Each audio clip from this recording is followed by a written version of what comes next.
So Scratch is Scratch Junior becomes big brother. Yeah. So Scratch itself is a so it's a programming language like Scratch Junior, both created by the people at MIT, I believe.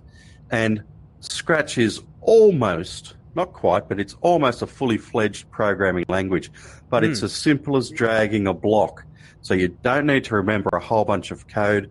You just drag the blocks from on the side where all the blocks are kept into the coding area. And this person's name is Scratch, the cat. I've been told that that Scratch the cat is gender neutral, so we don't call him a him or a her. But Scratch will do whatever the code tells Scratch to do, and Scratch is just one of the. He's called a sprite, or she's called a sprite.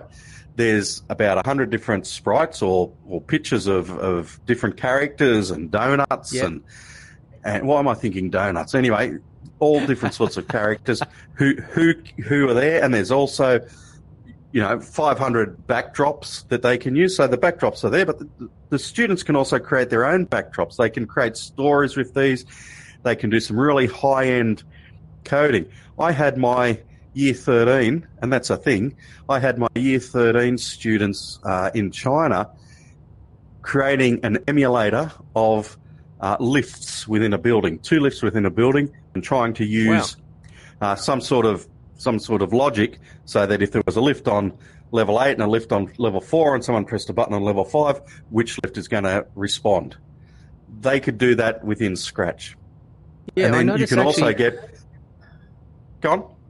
I was going to say, I noticed a couple of the other technologies actually tie in beautifully with Scratch as well. So if you bring Scratch into the classroom in of itself, you can actually then build on that later on with a couple of the other little hardware pieces as well. Oh, there's so much you can do with it. Yeah. And you can also use AI with Scratch. When you take a close look at it, I can see that some of them are little blocks, but some of them have kind of C shape, or they're holding the other blocks in. What's that all about? So that C shape is like a repeat block. So you can this one here. It says repeat 8 times. So it's going to do something called I can't read the word there. Jump, perhaps. So jump and then change X by a certain number of degrees. Change the costume. So the cat will jump in the air. It will change its location by 35 degrees.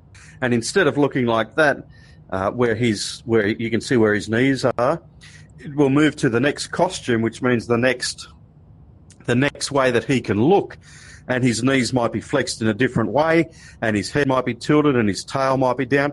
It gives the overall idea of actual motion. So that can also occur in this. It's great. Yeah. Let's go back to it. And we've used Scratch. So we don't miss it. Okay, we've used Scratch with successfully with Year 1 and 2 students. Oh, wow. And they've done very, very well with it. And this is with just, half an hour's sort of lead in, and they've been able to create things with it. Yeah, it's great.